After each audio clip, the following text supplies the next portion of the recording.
Bonjour jeunes gens et bienvenue dans cette vidéo sur la compétence de réduction de texte. Alors je vais commencer par présenter la réduction de texte, sa place dans le programme, ce en quoi elle consiste et les différents critères et opérations euh, auxquels il faut être attentif lorsqu'on fait une réduction de texte. Et puis l'objectif ça va être de réaliser une réduction de texte sur un texte informatif dans cette vidéo pour que vous puissiez voir de façon explicite comment est-ce qu'on procède pour faire une réduction de texte. Alors, je vais commencer par prendre ce que le programme dit sur la réduction de texte ici. Donc, c'est le programme de la Fédération Wallonie-Bruxelles. Il dit la réduction de texte résulte d'une triple opération de sélection, d'effacement et d'articulation de fragments du texte source. Qu'est-ce que ça veut dire? Ça veut dire que lorsqu'on est confronté à un texte informatif qui est long, qui comporte beaucoup d'informations et de phrases, euh, une réduction de texte va consister à sélectionner les informations essentielles, effacer les éléments syntaxiques et les informations accessoires, les éléments qu'on ne considère pas comme essentiels, et articuler les fragments, c'est-à-dire une fois qu'on a effacé des morceaux, sélectionné des morceaux, eh bien il faut effectuer un peu un travail de recomposition pour faire en sorte que tous les morceaux qu'on a sélectionnés puissent fonctionner ensemble. Ok. Alors ici, dans ce programme, il est question en fait de trois compétences qui appartiennent, enfin même quatre si on compte le tableau comparatif, euh, qui appartiennent à cette UA2. Ces compétences sont la réduction de texte, le résumé et la synthèse. Et il se fait que je pense que ça vaut la peine d'expliquer bien la différence entre toutes ces compétences, puisque souvent on parle de synthèse, mais en fait on fait un résumé, ou on parle de résumé, mais en fait on fait une réduction, alors que ces trois compétences sont très distinctes. Elles sont le développé l'une de l'autre. Donc la réduction c'est le plus simple, et c'est une compétence qui intervient en troisième année. Le résumé est un petit peu plus compliqué et intervient en troisième, quatrième et cinquième année. Et la synthèse intervient en cinquième et sixième année et est plus élaborée. En fait, la réduction de texte consiste simplement à simplifier et raccourcir l'information en sélectionnant l'information importante et en éliminant l'information pas importante. Un résumé, c'est une compétence qu'on travaille plus tard et qui consiste non seulement à simplifier et raccourcir l'information, hein, comme la réduction, mais également à la reformuler. C'est-à-dire qu'il n'y a pas de critère de reformulation dans la réduction de texte. Le critère de reformulation apparaît plus tard dans votre scolarité à partir du moment où on travaille le résumé, qui est un développement de la compétence de réduction. Et la synthèse, donc on a toujours l'idée de simplifier et raccourcir, on a toujours dans la synthèse l'idée de reformuler, c'est donc un développement du résumé, mais on a également l'idée de comparer et croiser l'information. En fait, la grosse différence entre la synthèse et le résumé, c'est le fait que dans un résumé, on travaille sur un document. Dans une synthèse, on travaille sur plusieurs documents.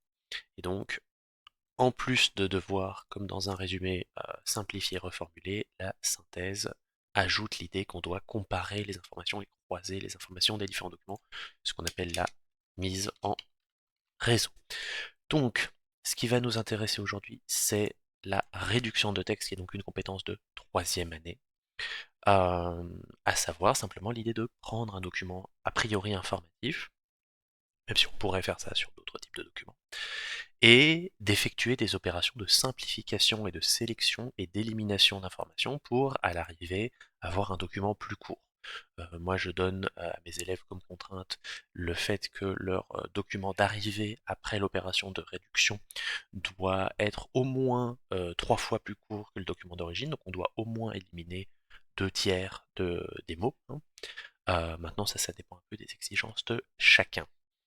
Alors, on a ici dans ce document une description de en quoi consiste la réduction de texte. Donc, genre écrit relevant du domaine scolaire ou personnel, à structure dominante identique à celle du texte source. C'est-à-dire qu'en fait, on ne doit pas retravailler la structure du texte lorsqu'on réduit un texte. Euh, la nature du texte ne change pas. On va faire le même texte, mais en plus court.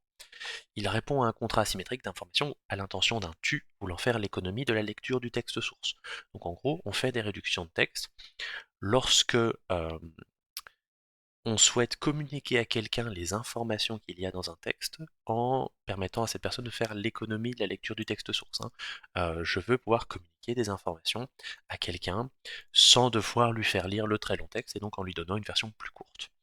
À la différence du résumé, la réduction ne contraint pas à une reformulation personnelle, ça c'est ce que je viens d'expliquer, pas de reformulation, mais à une simple articulation cohérente des éléments sélectionnés par l'effacement.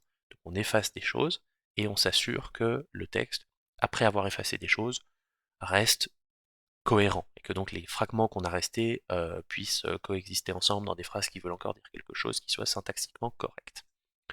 Le contrat de communication implique une visée informative rapide, le je veux faire savoir au tu des informations essentielles d'un texte tout en le dispensant de s'y référer, donc je veux que tu puisses avoir accès à des informations sans avoir besoin de lire le texte.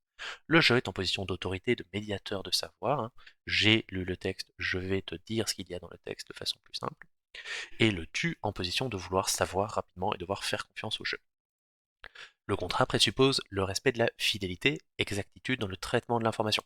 Donc une des grosses difficultés de la réduction de texte, c'est le fait que pour pouvoir réduire un texte et communiquer des informations de façon plus simple, il faut évidemment avoir compris les informations du texte d'origine. Donc la première compétence qui est travaillée dans le premier outil qui est travaillé dans la réduction de texte, c'est la capacité à comprendre un texte informatif.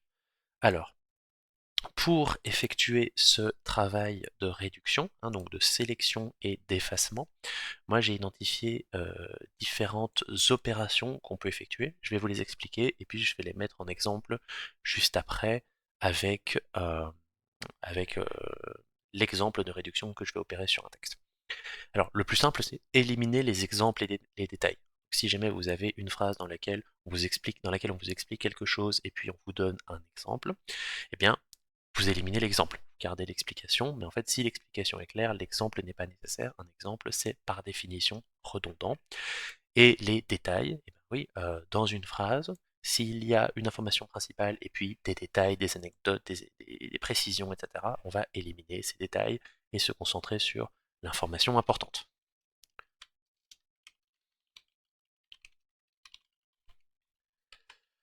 Alors, simplifier la syntaxe des phrases. Oui, souvent, effectivement, dans les textes, les phrases ne sont pas les plus économes possibles. Il y a souvent des mots qui, en fait, ne sont pas essentiels au sens de la phrase. Donc, on peut éliminer des phrases entières, si c'est des phrases d'exemple, des phrases de détails, des phrases qui portent des informations pas importantes. Mais même les phrases importantes, on peut les simplifier en éliminant les mots qui ne sont pas essentiels au sens de la phrase. Alors, un élément important à garder en tête, c'est le fait qu'il y a des mots piliers, des mots qui sont indispensables au sens d'une phrase. C'est le sujet de la phrase, le verbe de la phrase, le complément direct du verbe, ou même parfois le complément indirect. Ça, c'est des mots a priori auxquels on ne peut pas toucher parce que la phrase soit ne fait plus sens, soit même s'effondre grammaticalement et n'est plus correcte. Par contre, on a des mots qui sont moins indispensables et qui éventuellement, il faut toujours réfléchir par rapport au sens de la phrase, si le mot est essentiel ou pas, peut être supprimé. Les adjectifs, souvent, ne sont pas si indispensables que ça. Les adverbes, souvent, peuvent être éliminés. En tout cas, grammaticalement, ils ne sont pas nécessaires. Les groupes compléments circonstanciels, de temps, de lieu, de moyens, etc., on peut souvent les supprimer. Les sous-phrases, que ce soit des propositions relatives, euh, que ce soit d'autres types de sous-phrases, on peut effectivement les supprimer a priori si le sens de la phrase le permet, si elles ne sont pas porteuses d'informations centrales, ce sont des éléments grammaticaux supprimables.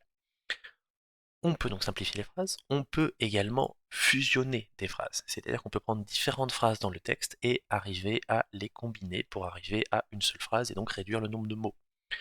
On peut par exemple fusionner plusieurs phrases qui ont le même sujet. Si vous avez trois phrases qui présentent des informations différentes, mais à chaque fois ont le même sujet, comme ça va être le cas dans l'exemple que je vais donner, vous pouvez créer une phrase plus complexe dans laquelle le sujet n'est exprimé qu'une seule fois et dans laquelle on met plusieurs verbes sur ce même sujet. Ça permet de faire des économies de mots.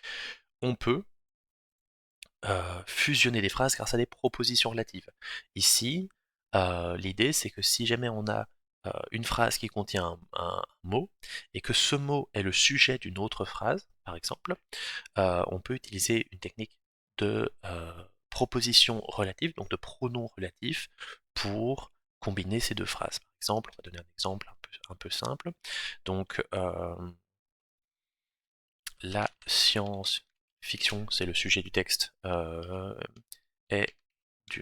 relève du domaine de l'imaginaire. L'imaginaire permet de s'évader du quotidien. Et bien ici, qu'est-ce qu'on remarque? On remarque que dans une phrase, on a le mot imaginaire, alors qu'il n'est pas sujet, hein. Ici, il est complément du nom de domaine. Et ici, on a l'imaginaire qui est sujet de l'autre phrase. On peut donc, à partir de ces deux phrases, effectuer une fusion, effectuer une action de combinaison, qui permet d'aboutir à la science-fiction relève du domaine de l'imaginaire. Alors on pourrait la simplifier de d'autres manières, mais si on va se concentrer sur la phrase relative, qui permet de s'évader du quotidien. Et vous voyez qu'en fait, en ne répétant pas deux fois l'imaginaire, et en remplaçant ça par qui, et ben en fait on a simplifié la structure, on a une phrase de moins, on a un peu moins de mots, c'est une opération de simplification. Et après, en simplifiant en plus avec les autres méthodes, en éliminant des mots moins importants, etc., on pourrait simplifier cette phrase encore plus. Et alors, vous pouvez évidemment pronominaliser. Dans le texte qu'on va voir, et le mot science-fiction est mentionné à plusieurs reprises. Lorsqu'il a été mentionné une fois, deux fois, on peut le remplacer par un pronom, par elle, etc. Et donc, lorsqu'on est face à une phrase qui contient un groupe nominal complexe, on peut remplacer ce groupe nominal complexe par un pronom, et ça permet également d'économiser des mots. Donc ça, c'est les différentes techniques qu'on va essayer de mettre en place dans ce texte, dans le texte ci-dessous. Ouais. Donc voilà, réduction de texte, la science-fiction. Je commence la lecture du texte et à chaque fois, je vais essayer d'effectuer donc des opérations de simplification et de réécrire les phrases. Un des aspects essentiels de la science-fiction, c'est que, par rapport à l'écriture réaliste, le genre privilégie les pouvoirs et les charmes de l'imaginaire. Alors on va déjà travailler sur cette phrase-là. Ici, donc le sujet, c'est un des aspects essentiels de la science-fiction, c'est que le genre privilégie. Okay. Ici déjà on a une phrase qui est complexe, hein. Le verbe central de cette phrase c'est est. Un des aspects essentiels, c'est le groupe nominal sujet, enfin c'est un des aspects essentiels de la science-fiction, mais donc la science-fiction n'est pas vraiment sujet ici, hein. Verbe est que, et on a une sous-phrase, le genre privilégie les pouvoirs et les charmes de l'imaginaire. Ici, en fait, on peut essayer de simplifier cette phrase en se concentrant sur le vrai sujet sémantique, c'est-à-dire que le nom au centre du groupe nominal sujet c'est aspect, non c'est un des aspects essentiels de la science-fiction, mais le vrai sujet sémantique c'est la science-fiction. Donc on peut essayer de voir si on peut reconstruire la phrase autour de la science-fiction et d'éliminer ça.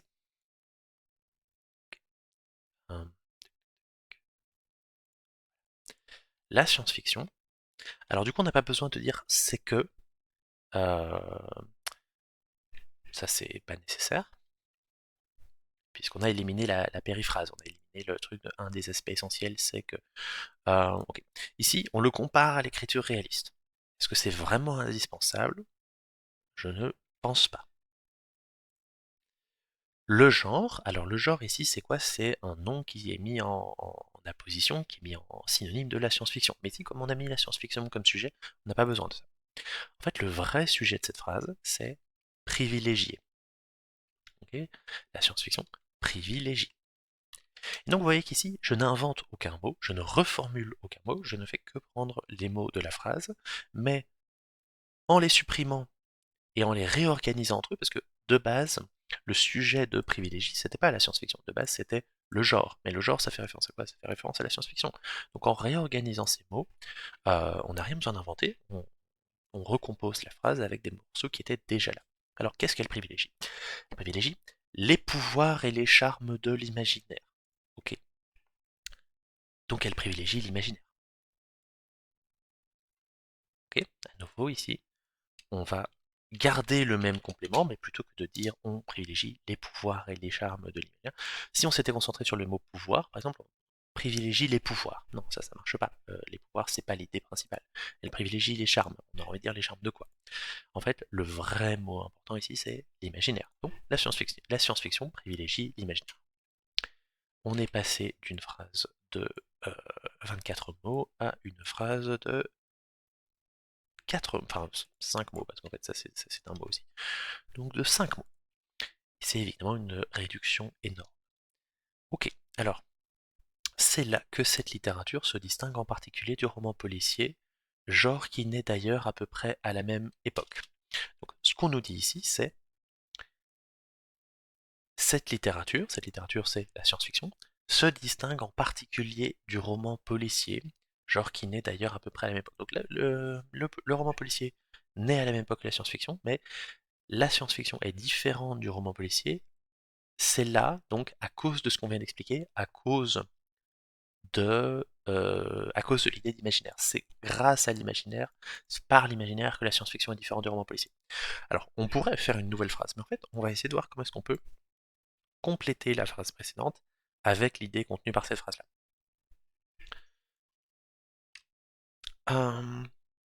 Alors, pour exprimer l'idée selon laquelle deux éléments se distinguer, ça veut dire quoi? Ça veut dire être différent. On peut en fait compléter cette phrase-là et dire contrairement au roman policier, virgule, la science-fiction privilégie l'imaginaire. Et donc là, on a introduit l'idée de toute cette phrase, qui est le fait que la science-fiction est différente du roman policier par le fait qu'elle privilégie l'imaginaire, mais en ajoutant un petit élément de détail dans cette phrase-là, plutôt que de faire une nouvelle phrase. Alors le fait que le roman policier naît à la même époque, ça, on s'en fout complètement, évidemment. Ok, donc on a complètement éliminé cette phrase-là, en complétant la phrase du dessus. Ça, c'est une opération de fusion de phrases. On a mis ces deux phrases-là en une seule idée. Ok. Alors, la suite. L'imaginaire permet de s'évader du monde quotidien tel qu'il nous est donné de le vivre. Alors déjà, bon, le monde quotidien tel qu'il nous est donné de le vivre, euh, cette précision n'est vraiment pas nécessaire. Le monde quotidien, c'est le monde de tous les jours, donc on sait très bien que c'est le monde qui nous est donné de le vivre. Donc ça, c'est typiquement, ici, on est dans le cadre d'une opération de détail. Hein. Éliminer les exemples et les détails, ça c'est vraiment un détail. On avait déjà un détail avec le roman policier né à la même époque. Ici, le quotidien tel qu'il nous est donné de le vivre, c'est du détail. Donc on a l'imaginaire permet de s'évader du monde quotidien. C'est justement l'exemple que j'avais donné plus haut. Hein. Donc l'imaginaire. On a l'imaginaire qui est présent deux fois. Donc on peut à nouveau fusionner les phrases. Qui permet de s'évader. Et on va même gagner un mot. On va pas dire s'évader du monde quotidien. On va dire s'évader du quotidien. Ok. Alors ça, c'est-à-dire qu'on a gardé cette idée-là, donc on va pas la barrer, mais qu'on l'a intégrée à la phrase précédente par le biais du mot qui est un pronom relatif, qui permet d'introduire une sous-phrase relative. Ok.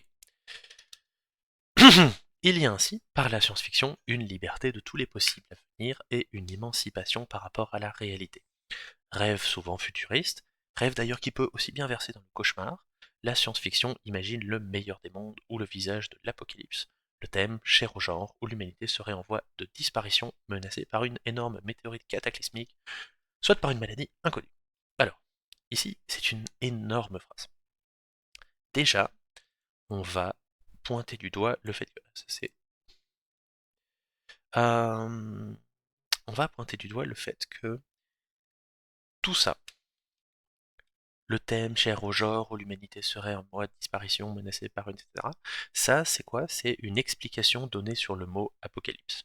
L'apocalypse, en effet, dans la science-fiction, etc. C'est donc un exemple donné pour qu'on comprenne mieux ce mot-là. On a dit que les exemples, on les supprime. On a déjà éliminé une bonne partie. Ici, rêve qui peut aussi bien verser dans le cauchemar. Ça, c'est une précision apportée sur le mot rêve. Même chose. Déjà, le fait que c'est entre parenthèses, c'est c'est suspect, hein. Dans une réduction de texte, vous pouvez partir du principe que tout ce qui est entre parenthèses, il y a de bonnes chances que vous l'éliminiez. Parce que si c'est mis entre parenthèses, c'est déjà que c'est moins important. Donc, il y a aussi par la science-fiction une liberté de tous les possibles avenirs et une émancipation par rapport à la réalité. Rêve souvent futuriste, la science-fiction imagine le... Alors, rêve souvent futuriste, c'est un groupe nominal qui est mis en apposition de la science-fiction, donc la science-fiction égale un rêve futuriste. Donc en fait, ça désigne la même chose. Donc on va juste garder un des deux, on va juste garder la science-fiction. Donc, il y a par la science-fiction une liberté de tous les possibles avenirs et une émancipation par rapport à la réalité. La science-fiction imagine le meilleur des mondes au visage de l'apocalypse. Plutôt que de dire le visage de l'apocalypse, on va dire elle imagine l'apocalypse.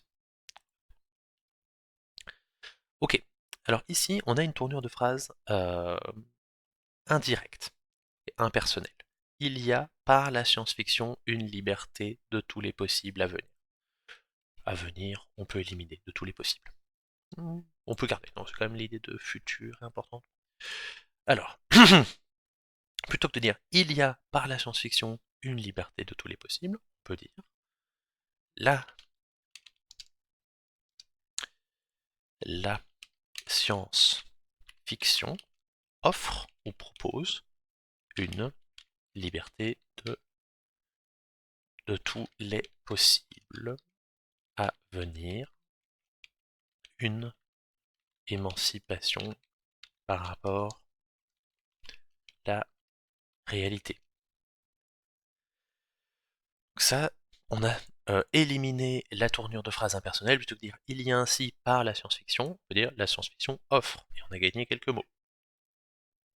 Ensuite, on a cette deuxième idée, la science-fiction imagine le meilleur des mondes. On va pas redire la science-fiction, on vient de le dire. On peut dire elle imagine le meilleur des mondes ou l'apocalypse. On regarde. Ce paragraphe de 76 mots est devenu un paragraphe de 26 mots. On a gagné 50 mots. Ok. Bon. C'est par l'imaginaire que la science-fiction côtoie deux autres genres, le fantastique et le merveilleux. Mais contrairement à ces deux autres... Oh. On va continuer, parce qu'on sait déjà qu'on va fusionner ces deux phrases. Hein. Là, il y a ces deux genres, donc on sait que là, il va y avoir moyen de fusionner. Donc, contrairement à ces genres dont la science-fiction garde quelques traits, l'univers n'est plus irrationnel, mais s'appuie sur la stricte rationalité de la science et du possible. La science-fiction, comme son nom l'indique, unit le récit imaginaire, voire fabuleux, la fiction, et l'apparence scientifique qui lui donne le cachet et la vraisemblance du réel à venir. Ok. Alors, plutôt que de dire c'est par l'imaginaire que la science-fiction côtoie deux autres genres, le fantastique et le merveilleux, mais contrairement à ces deux genres, dont elle garde quelques traits, ça c'est vraiment détail, hein, l'univers n'est plus irrationnel, mais s'appuie sur la stricte rationalité. Ok, on peut dire la côtoie deux genres. Non, on va pas dire côtoie deux genres, virgule, le fantastique et le merveilleux. On peut dire la science-fiction côtoie le fantastique et le merveilleux. Donc, on dit pas c'est par l'imaginaire que.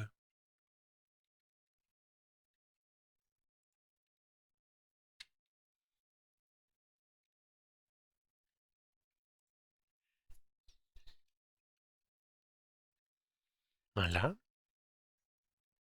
En fait, essayez vraiment d'avoir en tête que si jamais vous avez deux groupes nominaux qui désignent la même chose, qui sont en équivalence, en apposition l'un de l'autre, deux autres genres, virgule, le fantastique et merveilleux, en fait, deux autres genres et le fantastique et merveilleux, c'est redondant, ça désigne la même chose. Donc on va juste garder le fantastique et le merveilleux.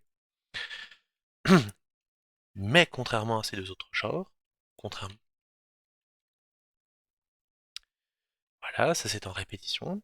Le mais suffit à impliquer une idée de contradiction, on n'a pas besoin de dire contrairement à ces deux autres genres. L'univers n'est plus irrationnel, mais s'appuie sur la stricte rationalité des sciences et des possibles. Donc,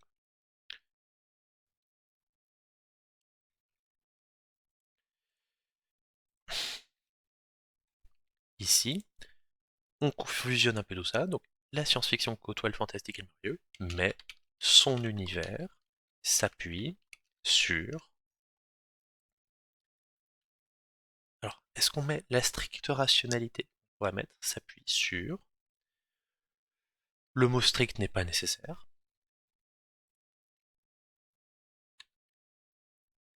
Et du possible est redondant avec la science. Donc, s'appuie sur la rationalité de la science.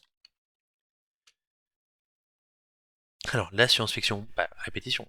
Donc on va fusionner. Comme son nom l'indique, c'est pas nécessaire. Unit le récit imaginaire, voire fabuleux, et l'apparence scientifique. Donc, unit le récit imaginaire, voire fabuleux, pas nécessaire. Et la fiction, ça c'est carrément entre parenthèses, et l'apparence scientifique.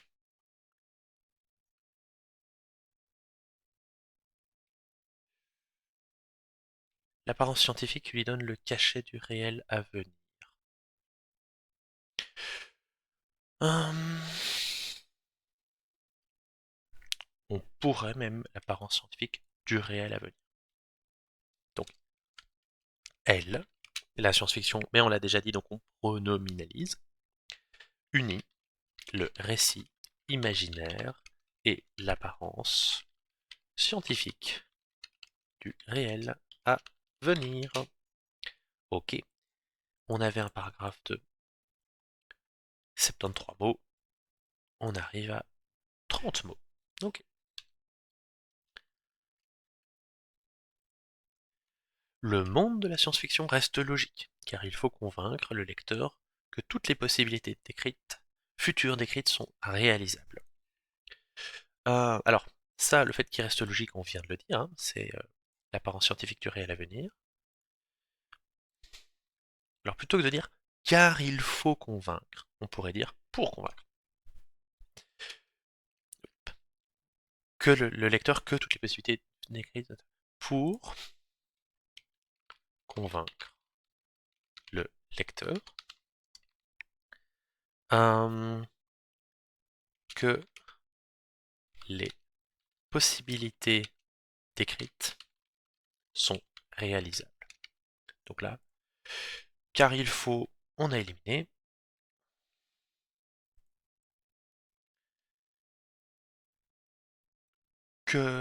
Alors, toutes, c'est pas nécessaire. Que les possibilités, c'est le même. Futur, ça, on a déjà parlé de l'idée de futur, donc c'est pas nécessaire. Et les possibilités décrites sont réalisables. Ok. Autre point à souligner, on élimine. La science-fiction appartient au domaine des si. Ok. Ça, a priori, cette phrase-là, on va la garder. Ensuite, je vous lis ce qui vient dans tout ce paragraphe. Si, par un beau jour, la planète Mars se trouvait habitée, ou si même ces Martiens envahissaient la Terre. Ça s'appelle un exemple. On nous dit, elle appartient au domaine des si, et après on nous donne un exemple de si. On nous dit, si les Martiens envahissaient la Terre, que se passerait-il et comment les humains réagiraient? Si un Big Brother comme celui imaginé par George Orwell dans 1984 prenait le pouvoir et instaurant une dictature totalitariste qui surveillerait jusque dans son intimité l'individu. Autre exemple. Si on trouvait un moyen de voyager dans le temps. Autre exemple. S'il existait dans l'univers une planète semblable à la Terre mais où les grands singes seraient l'espèce dominante. Autre exemple. En fait, dans ce paragraphe, il n'y a presque que des exemples. Et donc, on va effectuer une énorme opération d'élimination des exemples et on va garder la... Et on va pas mettre la science-fiction, d'ailleurs, on va mettre elle appartient, pronominalisation, hein. On a transformé la science-fiction qui était déjà présente avant en elle au domaine des si. Alors, ici, cette phrase donc, se termine avec si. Et là, vous avez le paragraphe suivant. Avec ce si. Alors c'est le même si. Donc on va effectuer une opération de... On a un mot qui est en commun dans deux phrases. On va donc fusionner des phrases grâce à des propositions relatives. La science-fiction relève du domaine de l'imaginaire. L'imaginaire permet de s'évader du quotidien. La science-fiction relève du domaine de l'imaginaire qui permet de s'évader du quotidien. Ici, on a la science-fiction appartient au domaine des si, avec ceci qui ouvre des probabilités et potentialités, on va donc dire avec lequel, ou avec lesquels, puisque les si, elle appartient au domaine des si, avec lesquels, non on va pas dire avec lesquels elle ouvre, on va, au domaine si, qui ouvre, attention, ouvre au pluriel puisque si est au pluriel, qui ouvre des probabilités et...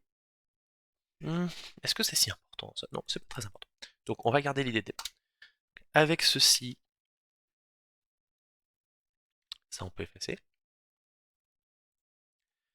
Avec lesquels, hein, avec lesquels parce que c'est avec ceci. L'idée de avec doit rester dans la phrase d'arrivée. Le pronom relatif qu'on choisit doit dépendre de la fonction que le mot si occupait dans la phrase d'origine. Ici c'est avec ceci, ceci, avec lequel, avec lesquels. Avec lesquels, elle, donc la science-fiction hein, toujours, interroge la place de l'humain dans l'univers et le cosmos. L'univers et le cosmos, c'est des synonymes, on n'en garde qu'un seul. Avec elle interroge la place de l'homme dans l'univers. Avec ceci, à nouveau, donc on va garder toujours la même phrase, et on élimine ça. Alors, ici, on a la science-fiction interroge la place de l'homme dans l'univers. La science-fiction devient une littérature prophétique qui décrit demain ses progrès, ses angoisses, ses catastrophes, toujours bien sûr à la lumière de la science, mais sur le mode extraordinaire. Vous avez deux phrases où le sujet est le même. Donc on va faire une seule phrase avec laquelle elle interroge la place de l'homme dans l'univers, virgule, et on va rajouter un deuxième verbe. On n'a même pas besoin de dire. On n'a même pas besoin de rajouter un pronom, de remplacer par pronom. On peut juste rajouter le verbe. C'est toujours le même sujet. Okay, donc on peut mettre plusieurs verbes dans la même phrase si on utilise des conjonctions de coordination comme et. Et devient une littérature prophétique qui décrit demain ses progrès, ses angoisses, ses catastrophes. Toujours, ce sont des exemples, des précisions. Toujours bien sûr à la lumière de la science, mais sur le mode extraordinaire. Ça, cette parenthèse, on élimine. Qui décrit demain à la lumière de la science, mais sur le mode extraordinaire. On pourrait sans doute trouver un moyen de... Toujours, le bien sûr n'est pas nécessaire. Hein. On pourrait par exemple simplifier cette phrase qui décrit demain. On pourrait dire de façon extraordinaire mais scientifique. Mais ça, on serait déjà dans de la reformulation et c'est pas nécessaire. Donc on va garder ça. À nouveau, il n'y a pas besoin de reformuler. Déjà, éliminer des mots et combiner des phrases, c'est suffisant pour une réduction de texte. Ces réalités lointaines dans le temps sont le socle de la science-fiction,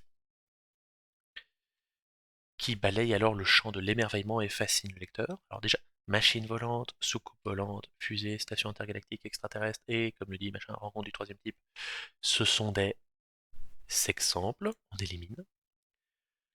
Ces réalités lointaines dans le temps sont le socle de la science-fiction, qui balaye alors le champ de l'émerveillement et fascine le lecteur. Donc, ces réalités lointaines,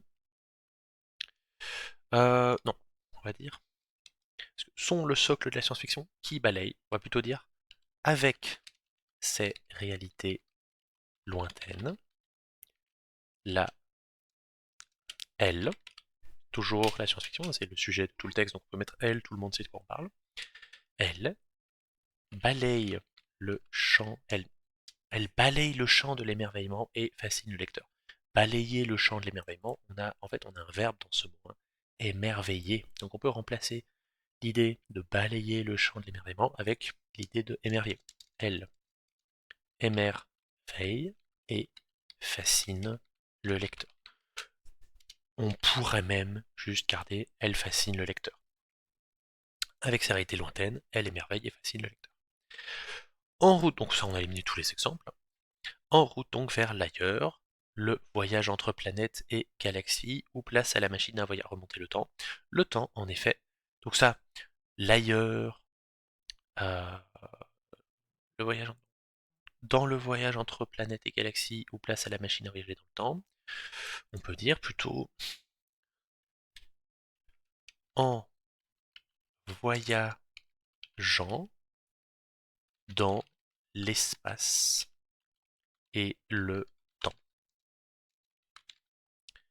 Okay, comme ça, on garde cette idée de voyager dans l'espace, les galaxies et dans le temps. Le temps devient la quatrième dimension explorée. Ça, en fait, c'est une formule qui veut dire exactement la même chose. Ça se répète. Donc, en route vers l'ailleurs, pas nécessaire du tout. Dans le voyage entre planètes et galaxies. Ici, en gros, on garde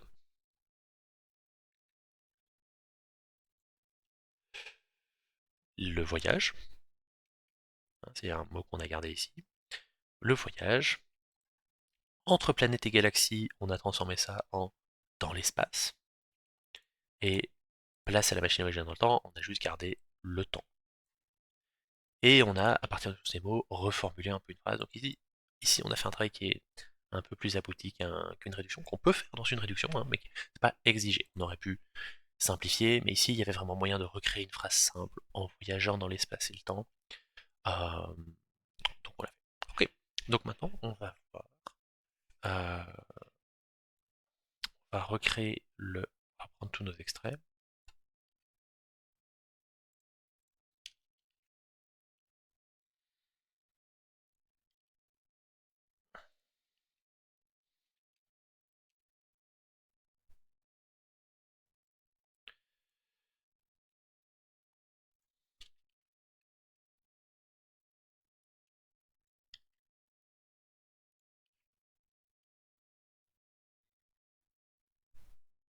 Ouais. Donc le texte de base faisait 486 mots. Notre réduction fait 134 mots. On a donc réussi à diviser par 3.